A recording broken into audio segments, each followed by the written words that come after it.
Hey, everybody. Hello.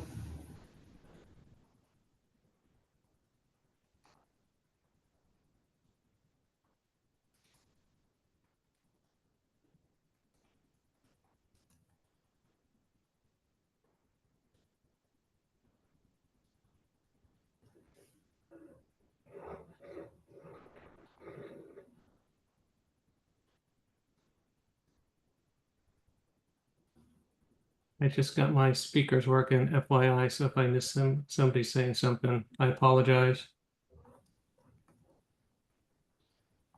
No worries. Hey, Keith, are you able to chair today? Did you see Jim's email? No, I did not see that, but I can certainly He try to also IM'd participate. me, asked me if I would chair, but I can if you want. I think there's just one item on the agenda. Either way works for me, just let me know. I, if we're both here and there's the agenda is already set, there's not really much difference on who's doing or Yeah. who's marked as such. All right, so we have 8 people on the call. We usually have a couple more. So yeah, please Oh, do. Let me go ahead and Just re-add you FYI, Jim to. just joined the call. Great. Uh, Add in the meeting notes doc as a reminder. There is attendees list, so please add your name. Uh, we do have one item on the agenda today. Um, so why don't we get into it? So this is the verifier governance conversation. Um, so we did talk about this a while back. Oh wait, it says right here. We talked about it on the 11th. Um, so let's see, Mark isn't here. Oh, Mark is here. Yeah. Mark, did you want to lead the discussion there? Sure. Let's see. Perhaps I should share my screen and share the document. Just give me a second here. So basically, we in the JRC we feel we're done with this document now. It doesn't mean it's above criticism, of course, but we would like to get it to a place where it's approved by the consortium. So that's sort of the final stage before that. And let's see.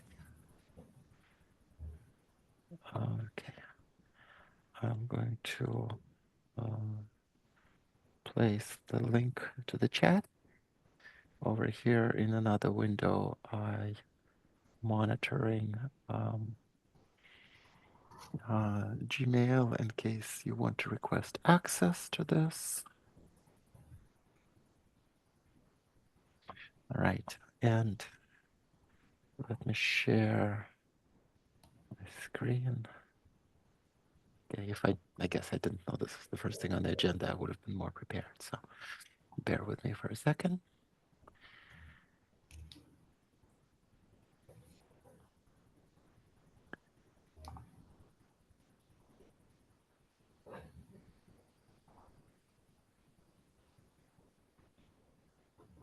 Sweet, you should be able to see my screen now. Yes, we All can. right, now you have the link to the document. So first of all, let me remind everyone, because I guess I don't know who knows what, but there is a patterns language that we're following here, which is, again, documented in a separate folder if you're interested. But ultimately, there is a context. This is where, why you might need this pattern. A problem describes something, an issue you may be having. And then there is forces. Forces are like what makes solving this problem difficult, or what things must be addressed about the problem. And then solution talks about the how we intend to prove it. And then, because we're using ATF, should, must, etc. terminology, at the end we have a section that clarifies every time there is a should, we explain what happens if you violate the should. Like what should you know if you're gonna not owner assured references, a traditional section, and governance expectation summary. Effectively, we have a picture that summarizes the container computing ecosystem of who's responsible to whom for what. And I guess the only late addition to this that I may have a little bit of heartburn about is this diagram over here that explains sort of the interaction between the different components and its interaction with the verifier. And I'm happy to provide edits, or somebody wants to submit edits, I will replace it. But at this point in time, we've gone through many revisions. We did a lot of things. I don't think there are any more outstanding comments in the doc. And all I ask is that you consider it for approval, so it can, or make some last minute suggestions before we can take it to the TAC for the final approval. So what we added with the roles, what are the different roles that somebody might encounter, and the assets that are protected in the. So we're considering multi-tenant verifiers here. So you'll see something like a verifier tenant. Basically speaks about the portion of the verifier that services a particular tenant. Verifier service is the umbrella under which all tenants are served. Of course, if there's a single service and a single tenant, that there is no distinction between them. And of course, there is a distinction between whoever owns the hardware in which the verifier runs, because they may not be trusted. So maybe I want to host my own verifier in a public cloud, and I want my customers to trust me, but not really trust the hoster. So that is also handled here. RC, there's a footnote that says requires confidentiality, because of course integrity is generally required. So that's, again, this document should be familiar to most of you by now, because it's been through so many revisions and we've taken so much feedback that at this point I'm just basically asking for you to say, all right, yay or nay, or if not, we'll make the changes, come back again. But that's it. Okay, is there anything in particular you want to have discussion on with it?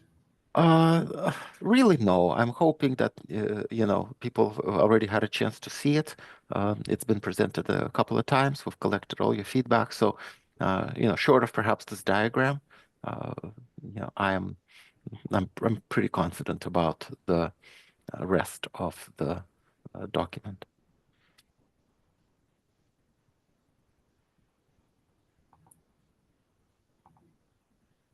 Okay, if this is our only agenda item, we don't have much discussion on it, then we might have a short meeting. Is there anything anybody on the call I would like will to have another agenda item if there is nothing else, but let's get this done first.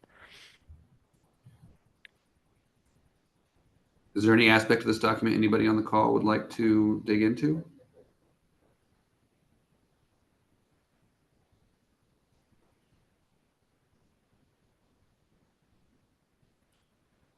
Seems not.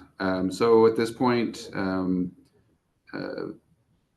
for a final stamp of approval, how do we want to do that? Are you looking for something from the SIG specifically, or? Well, I think, I'm perfectly happy in the interest of us, giving people the opportunity to really voice all feedback, is give it a couple of days grace period for folks to, review offline and provide whatever last minute feedback. The TAC is not until Thursday of next week. So if I don't get any last minute feedback, I will simply email the TAC and say, we're ready for your TAC approval with this. And that's really it.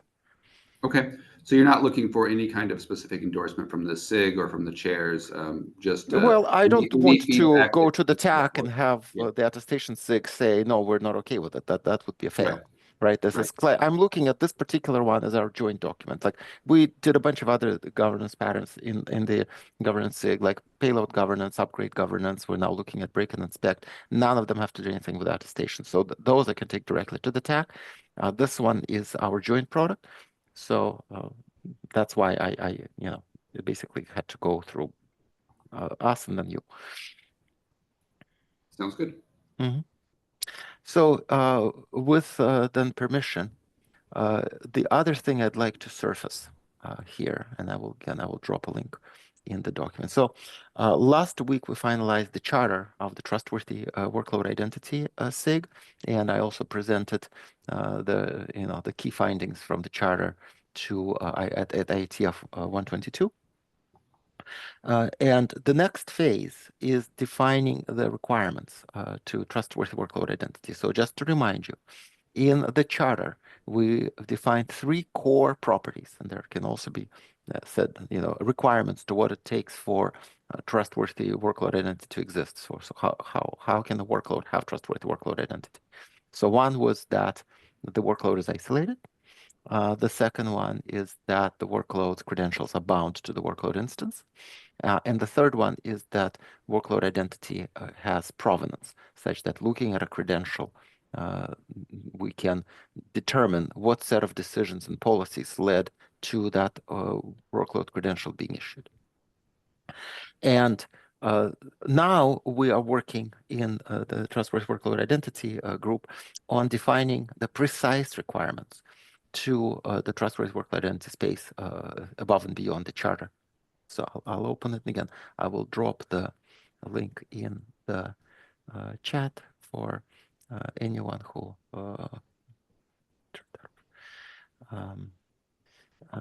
wants to access it. So let me do that here. This is my other document. All right. So, and again, I'm watching here in my separate window. In case somebody wants to request access, I'm happy to grant it. Now, you can read through this, and there's a bunch of stuff here that's really non-controversial. So we talk about, and this has nothing to do with attestation SIG, we're saying, well, we need to be standard-based, and we need to be portable, and we need to handle all of these environments from public cloud to IoT to on-premises, etc. We have a variety of shapes, conventional virtual machines, containers, go down the list. We're talking about composite workloads versus individual. This one actually has a significance to the SIG, so I'll just put a pin in it in a second. We're talking about multiple credentials issued to workload and so on and so forth. But then there is a set of requirements towards the end of this document that specifically relate to attestation.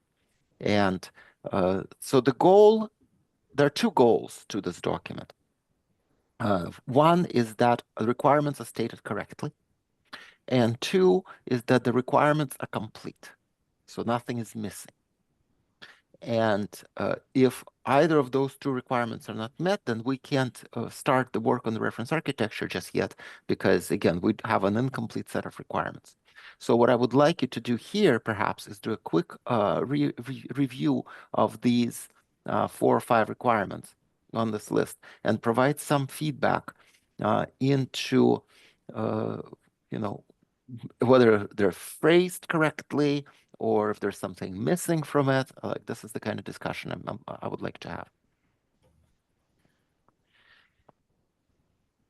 Can you rephrase again, like what the intent of these bullets is? Like, what do you mean by the requirements? So we are trying to come up with a set of requirements for the trustworthy workload identity reference architecture to address.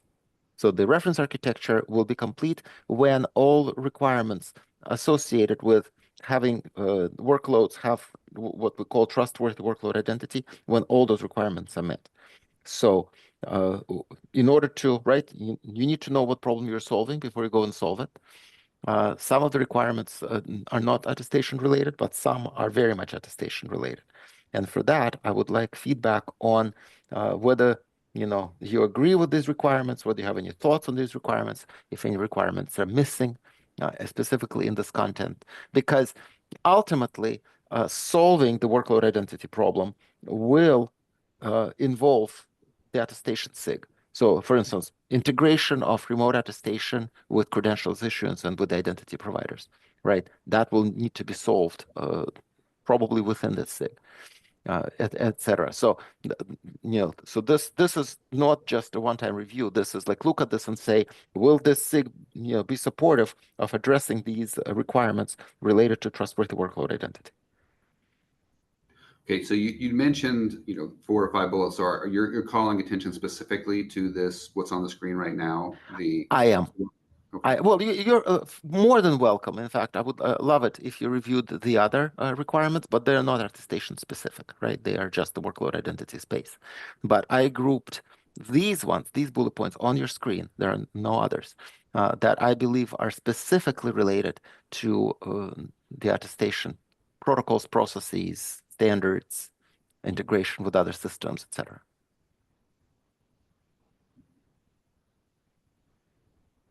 Okay, so from here, would We're you no longer. like to describe the intent of each of these bullets and then we can discuss, or would you like to give people just a minute to read and raise? Well, let me walk through them real quick. Yeah, I think that'd be helpful. So requirement number 10, because it's number 10 in the list, really has to do with the integration of remote attestation with a credential issuance. So today, remote attestation issues what's called attestation results, but the attestation results are not credentials. They are not things that you necessarily go and access a relying party with. So they're not certificates necessarily, right? So a mechanism needs to be defined so that shows, or maybe a set of mechanisms, how remote attestation can produce or be part of a process that produces credentials. So today that's not done, but I believe it needs to be done. And one way of doing it is the verifier is also your token service. So you give it quotes and it returns credentials like tokens or certificates. And maybe they're Whimsy compatible if you're going to play in the Whimsy realm, or Spiffy compatible like SVIDs if you're in a NAT realm. So this is, again, the early days. We don't know yet, but I'm just saying that integration needs to be established. So that's requirement number 10. Requirement number 11. Because provenance is required in establishing trustworthiness, and this is what we establish as part of the TWICIC charter. How do we communicate in the certainly in the remote attestation process, how can we link the credentials that are issued eventually to the workload or to the workload instance to the set of policies and decisions that were made as part of the process, right? So here, I'll give you an example because this can be a little unintuitive. So provenance is actually very simple. It may be as simple as a serial number in an SVID, so SPIFFY ID. And that number is unique. And one can then take that number and go reference some other store, some logs, and say, oh, okay, a credential with the serial number was issued because the identity provider made the following decisions, because the verifier made the following decisions, etc. So I'm just basically saying that one of the requirements is that verifiers are capable of generating some information that can subsequently be used in establishing provenance of the credentials that are issued down the line. Okay, it's intentionally phrased to be somewhat open-ended because, again, this is early days and I don't want to dictate anything about implementation. I'm only surfacing requirements. Okay. Number 12 may or may not be remote attestation related. So again, subject to discussion, and this is an early draft, but there are two ways of putting a credential inside a workload instance. One is that a workload generates a key and then certifies the key using the quoting mechanism and everything else. And the other mechanism is that the workload gets credentials loaded into it by an outside party, which is the predominant mechanism today outside of confidential computing. And the requirement number 12 is simply to understand what, if any, is the role of remote attestation in those cases. So in our reference architecture, we would like to say, this is the mechanism for how you clearly remote attestation, where you include the public, the hash of the public key of the key you generated.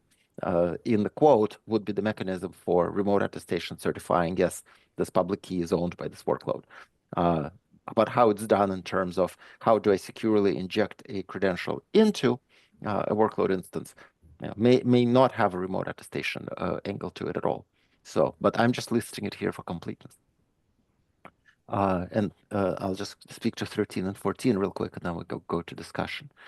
So 13 is basically saying, are we sure that we can, that remote attestation is going to handle all the different computing platforms that might be attested? And the answer is probably yes. Serverless loads, managed workloads. So maybe this is like a non-requirement. Maybe this one will be dropped when we talk about it. That's fine. But if you go back up here and see, these are the different types of workloads we got.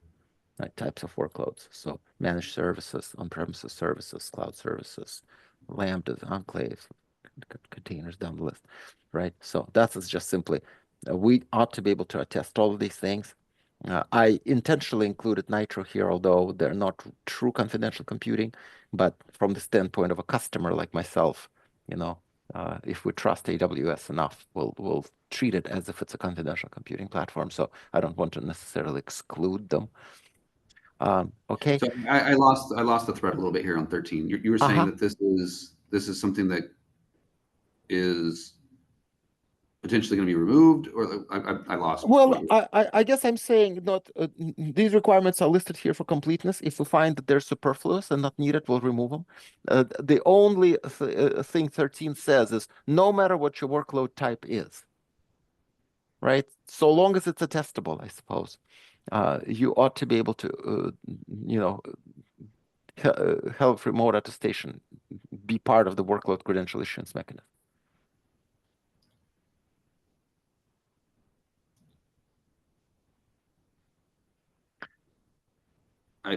How does that relate? How does that statement relate to the last half of this statement with the hardware base? I'm struggling to see like the purpose of this 13. Maybe we'll discover that there is no purpose to it, and I'll just cut it. Okay, so this is again on what is being attempted to be stated here is that you should be able to have credential issuance. Yeah, no matter what your workload type, I mean, subject to it being attestable, you ought to be able to issue credentials to it based on the results of attestation. That's what this is trying to say. And that's different from the previous bullet? Well, the previous bullet ought to be able to generate and certify its own keys. This is about mechanisms secrets for putting credentials into the workload.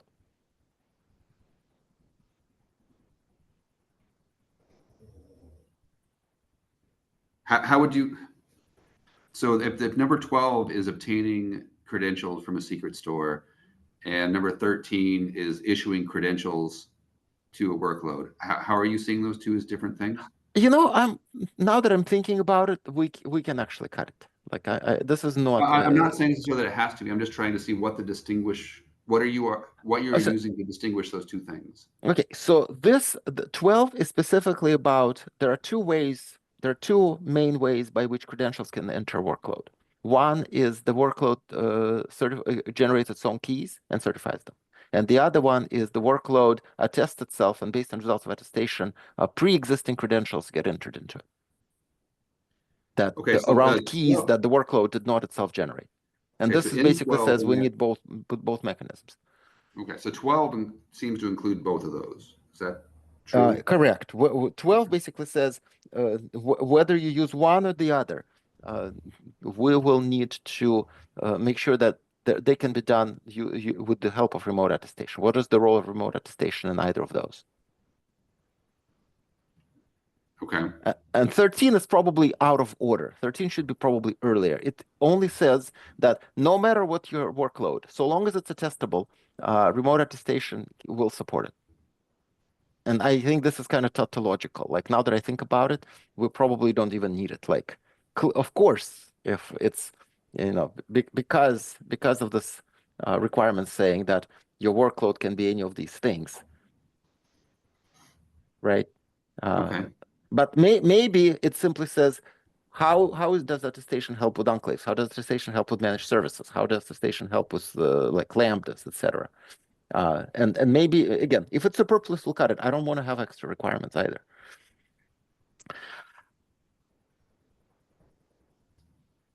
Okay. And 14, I think that's a complex one.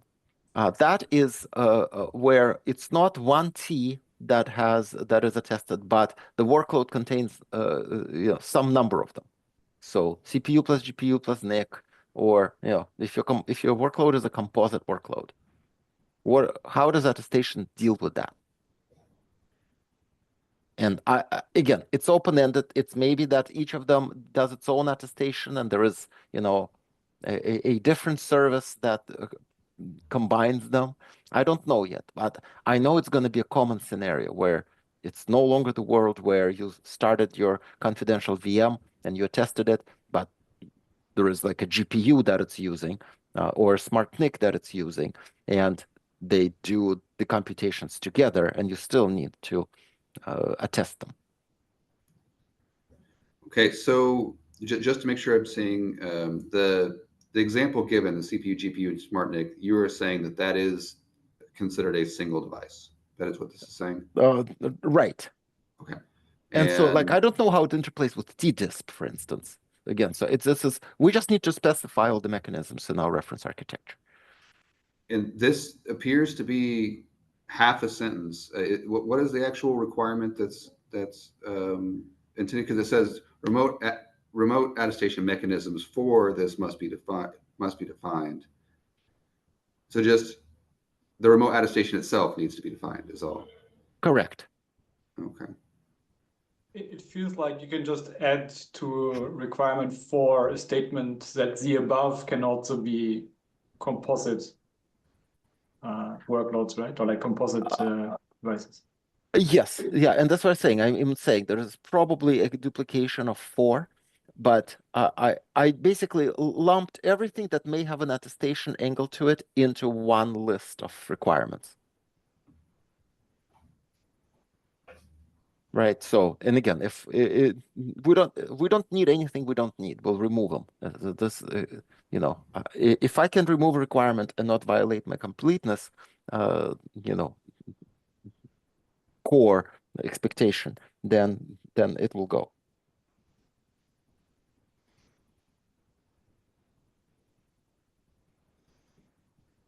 I have one more, but Usama raised his hand first. Right. You have one other requirement? No, one more comment, but Usama, go ahead first. Right, thank you. I'm trying to map this to kind of the RATS architecture, and I have a bit of difficulty with the phrasing that's here. Anyway, so in requirement 10, you are mentioning workload credentials. And Yes. I believe there the meaning is different from what you mentioned in 13 and 12. Is this correct? So what is a workload credential for you? Is it the certificate that is issued, or is it the real key? Is it private or public? So workload credential is defined by the TWICE charter. I can pull it up, but it is either a certificate typically or a token. So in Whimsy there is a Windows Identity Token, a WIT. So that would be a credential. X509 SVID is it in SPIFFE so is a credential. wait. So you are mentioning token. What is that? Is that a real key? Is that a secret, or is that a public information? It is public information, but in order to use it, you need to prove possession of a key. Much like certificate is a public information, but if you don't have the corresponding private key, then you cannot claim ownership of the certificate.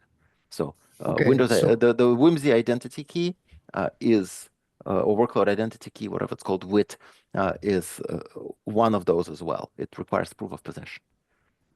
right. So credential for you is basically a public information like a certificate. It's not the private key, right? Well, So yes, in workload all of credential. the Yes, like it's something that's it's public, yet cannot be used without possession of the key.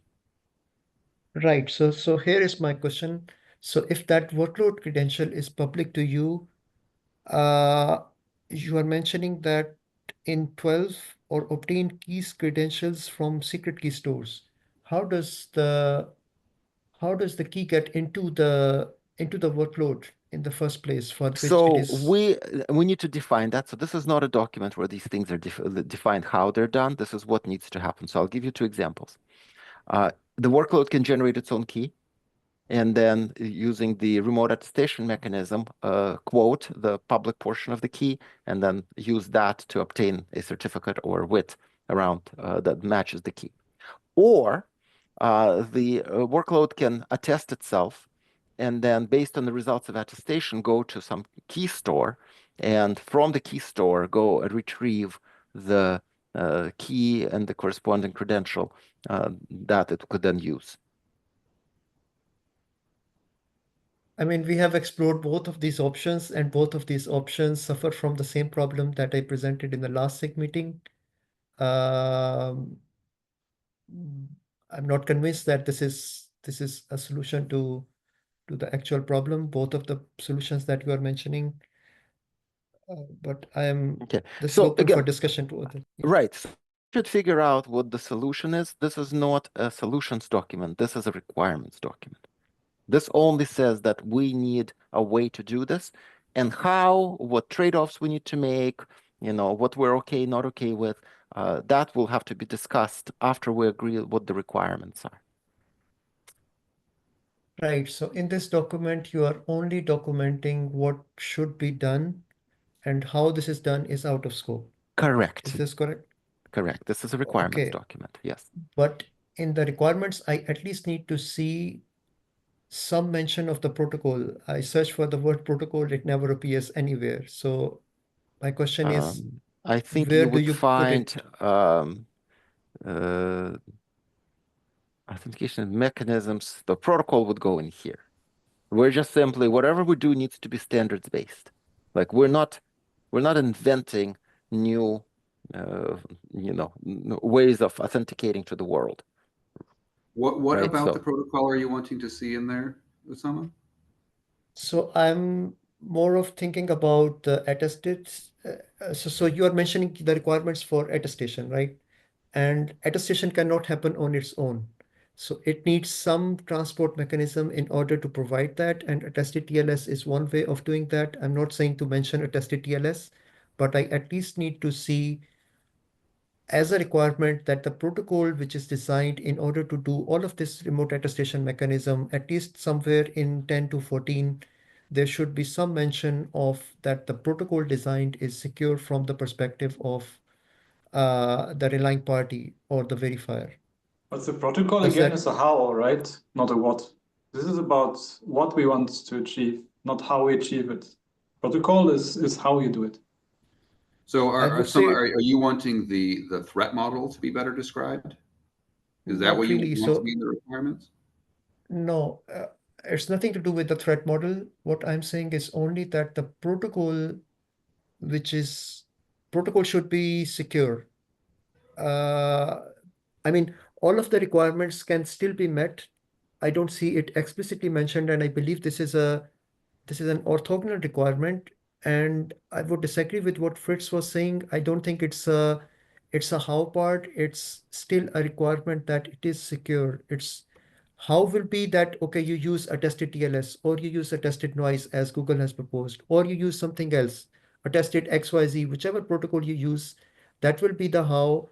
The threat model is the next stage that, okay, so what is our threat model? What do we need to protect, and how this all the mechanisms, who is trusted, who is not trusted. But I think the requirements should reflect at least the statement that the protocol used in order to convey the evidence or the attestation results should be secure. No, but you So don't that want it, to limit yourself already in the requirements by defining a specific thing how to do it, right? Like you want to keep it open on this level that you want to achieve these properties, but you don't want to limit yourself to one specific protocol at this level yet, right? Right. And the phrase but secure doesn't mean anything without a threat model.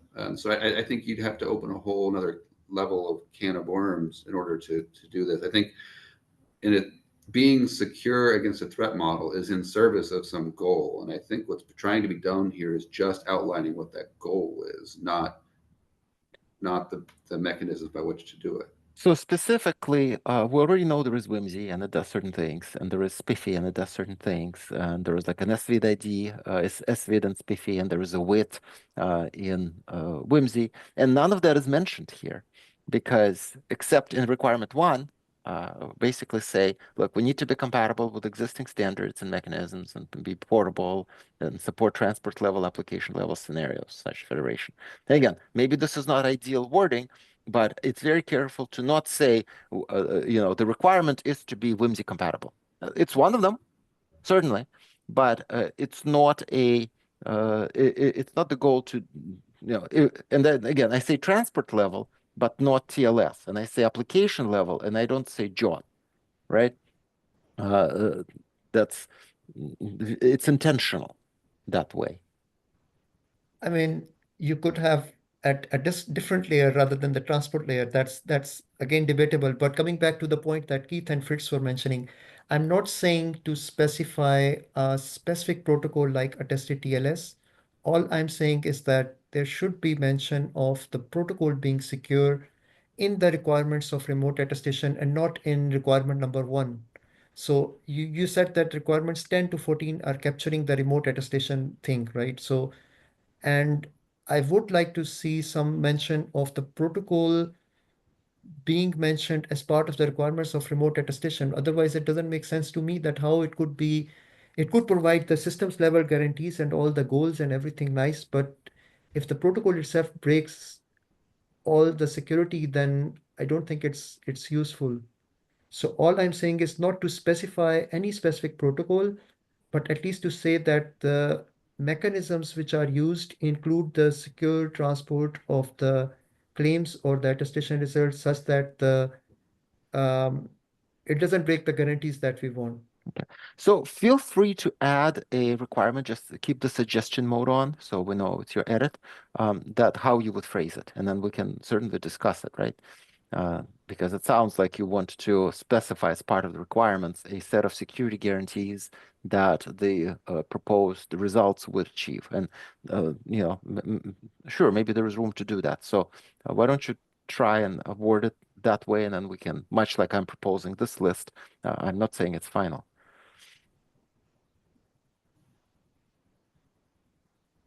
All right, thank you. Mm-hmm. Okay. Yeah, hi, sorry for joining late. It seems everything is exploding this week. I hear the term protocol, which is nice, but I also believe, and Osama, please correct me if I'm wrong, that the activities of generating, conveying, and appraisal evidence should be in scope. That should be the thing that is secure. There can be a protocol. There can be other, I don't know, things in systems. And that's the important part, right? So both for evidence and for attestation results and requirements, and however you do it, the generation, conveyance, and appraisal must be viable in the scope of the remote attestation requirements. Is that a feasible rephrasing of your goals? So Hank, may I speak to that real quick? I agree with you that all those mechanisms must be secure. I just want to make sure that whatever requirements we list in this document are specific to the goal of achieving trustworthy workload identity, and not something that is like a general part of how you do remote attestation anyway. Understood. Okay, so whatever this is, that has a reference that is concise and takes the point across and not goes into the red hole of all the remote attestation. Okay. Right. So if requirements around evidence collection, evidence transmission, etc., are remote attestation requirements, they should go into RATs, and it should be considered by the SIG. But that's unless it's specific to workload identity, we should not be listing it here. Exactly. So okay, sorry for joining late. I just had only the last 5 minutes, and I felt that this is in the weeds, and you're lifting us out of that, and that's fine. Thank you.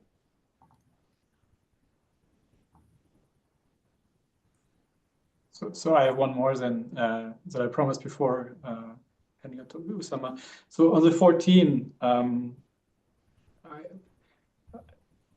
I think it makes sense to not let the requirements grow too broad and too large, right? Because once you open this can of worms of composite workloads, of multiple devices, maybe even well, on a single device with multiple pieces or even multiple devices, I think it very quickly becomes a too large hypothetical list with maybe not a lot of benefit. So this is not a torpedo 14, but more maybe a comment to be careful going forward to not let it explode. So Just for this one point. I hear you, and also as a someone who will eventually be deploying these solutions, it is not something that is optional. The workloads we're going to have will be composite, right? You're not going to do enterprise scale confidential computing without smart NICs. And as a result, we still need to ensure, and this is a requirement, that if I issue identity to workload, and this workload actually spans packages, like silicon packages, that I still know that the mechanism gave me a workload identity, given all of that stuff, whatever that means. So I don't really see this as something we can exclude, because then how do I know that the end result is actually going to be deployable for me? Yes, I fully agree there. And maybe I didn't say my point precisely enough. So I fully agree that this will happen, both for multiple pieces on a single device and also for that same configuration across multiple devices, plus maybe the additional devices, like you mentioned here, load balancer and stuff like this, right? What I was trying to say is I would make sure to phrase this in a way that the task here is to keep it abstractly enough on a conceptual basis and not get too much down into the details of what configurations you may have, because then you will just end up with an endless number of possibilities, right?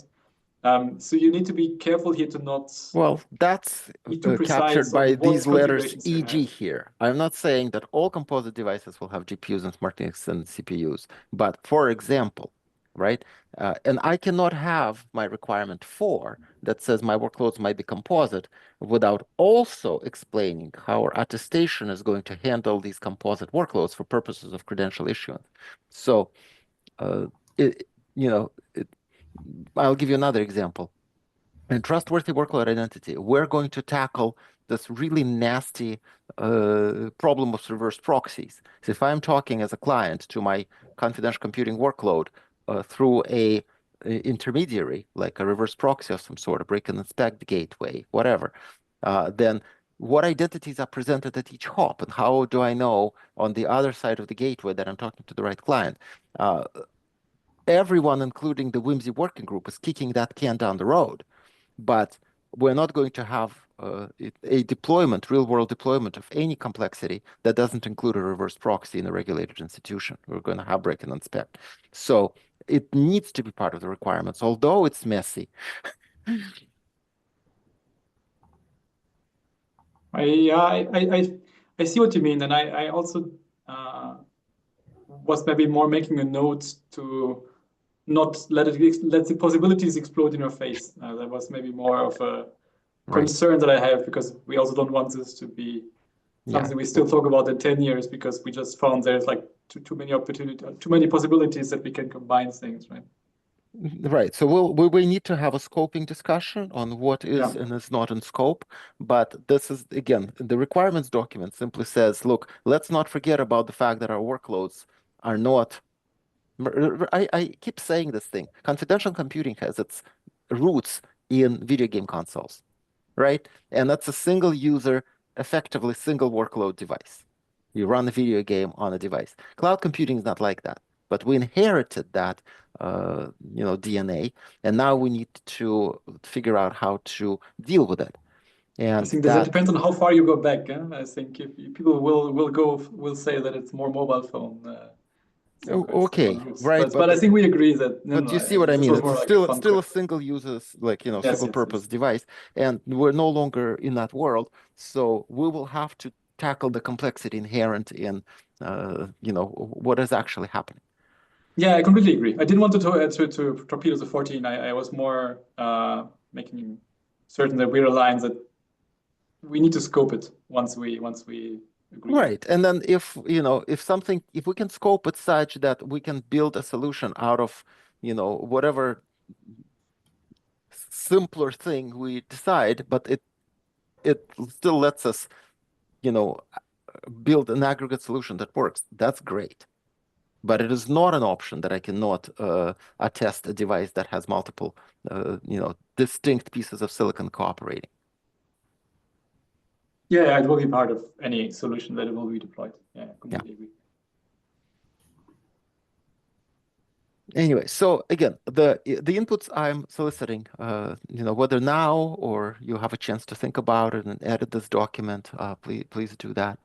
I would like to get to a point hopefully in short order, in a week or two, where we know what requirements we have. And then in the twice SIG, we're going to handle what we can, but in collaboration with this SIG, we will need to address whatever requirements we agree upon that are on this list, right? Some future form of this list, that this is where we're going to collaborate.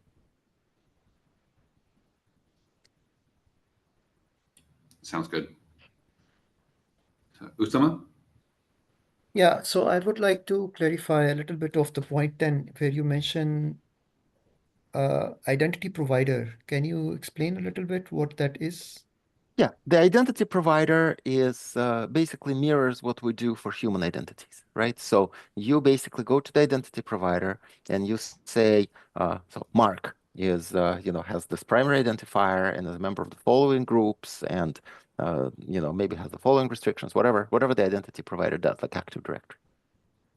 And then in this case, the identity provider may need to integrate with the verifier, because the verifier is the first sort of thing that a workload hits. It provides some measurements. The verifier provides certain attestation results. Now, these attestation results need to now go to some identity provider to issue credentials to the workload based on its measurements.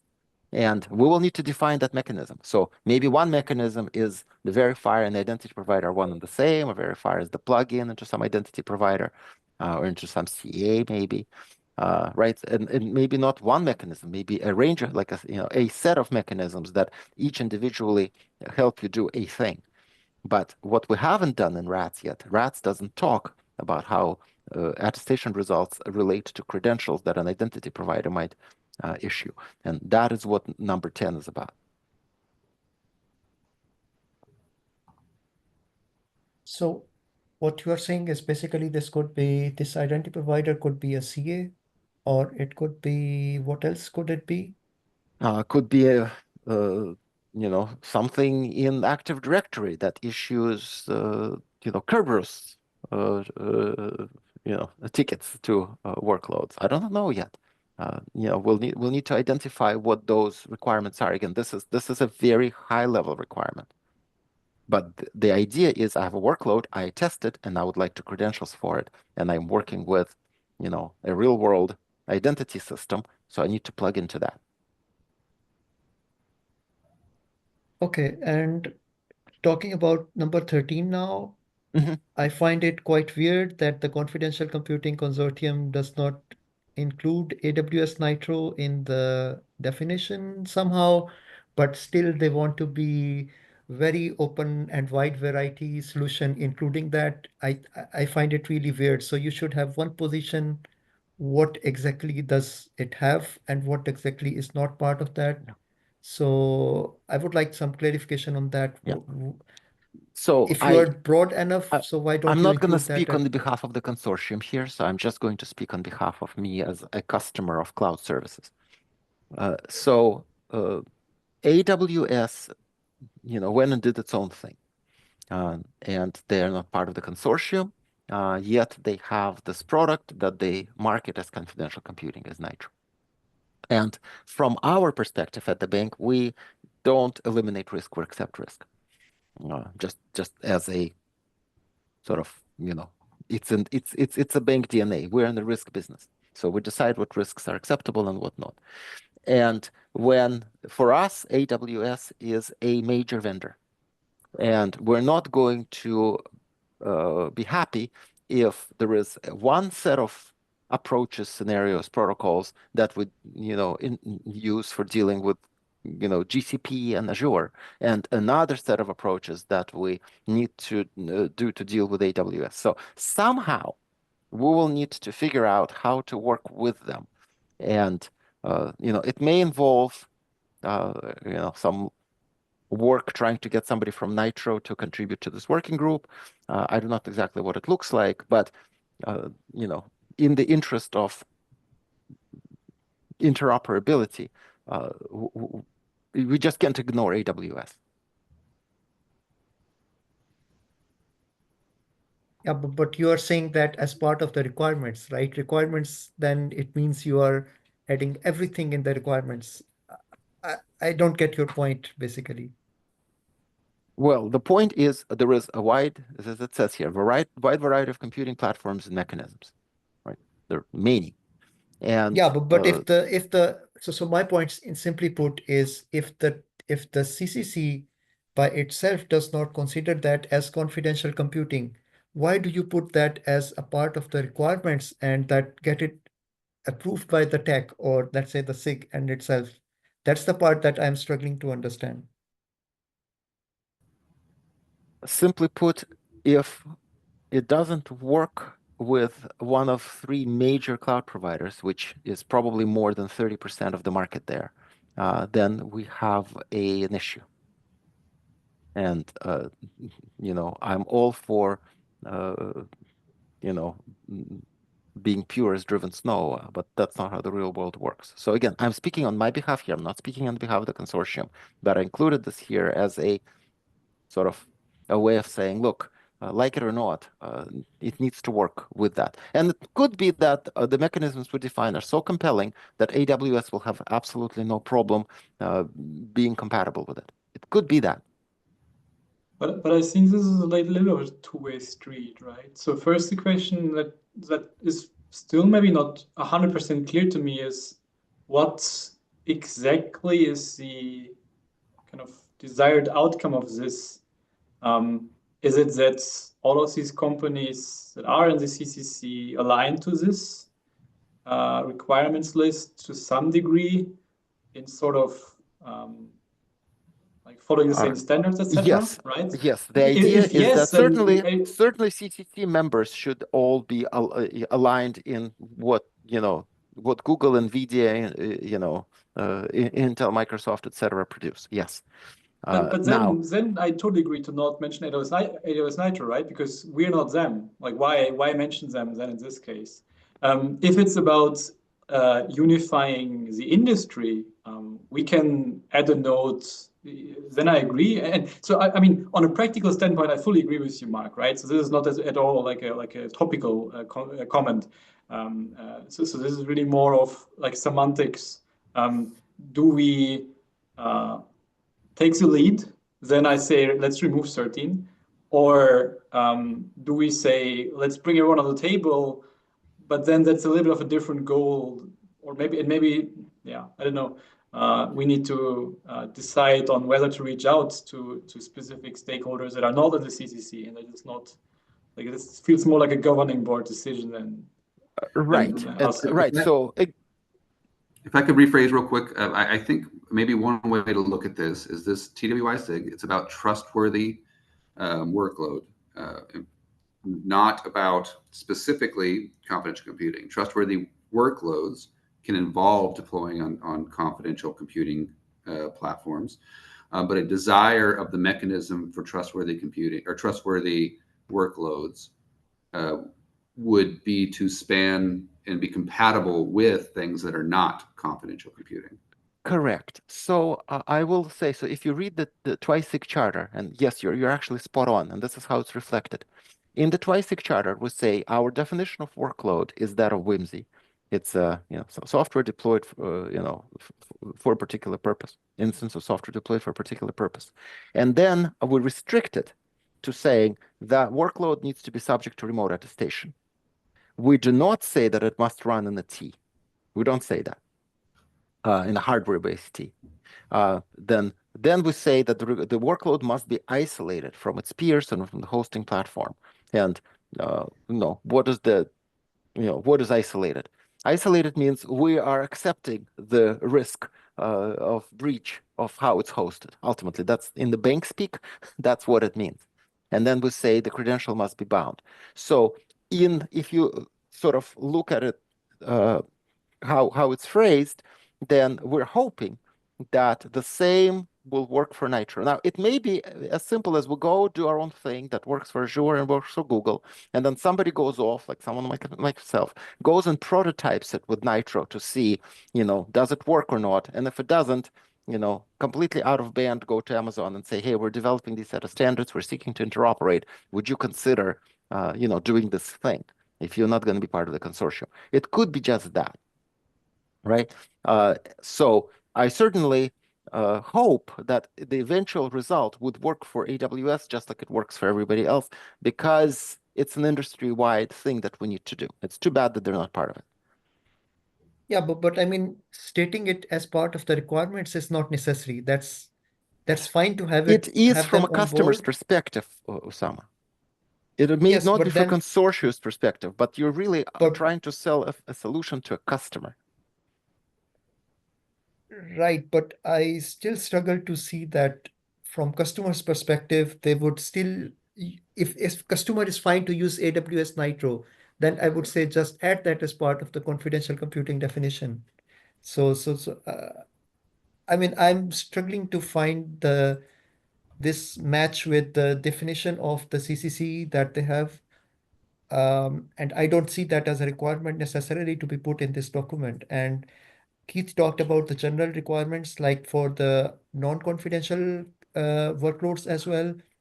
But I think you explicitly put that on top of 10. So what does that all mean to confidential computing style remote attestation?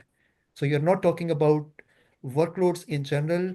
I believe what's said on top of 10 is saying that it is specific to confidential computing style remote attestation, unless you meant something else.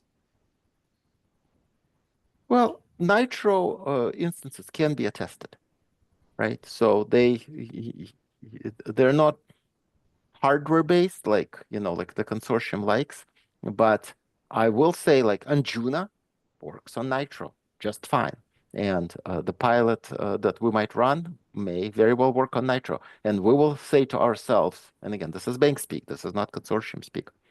Yeah, we're doing confidential computing now. So I'm saying the resulting mechanism, whatever we take to Whimsy, whatever we take to Spiffy, like ultimately needs to work with this stuff. And look, if it doesn't, the consortium's work doesn't stop. It just means that somebody needs to go and interface with AWS out of band to try and bring them on board. So, but mentioning it is important because that's kind of a deployability requirement.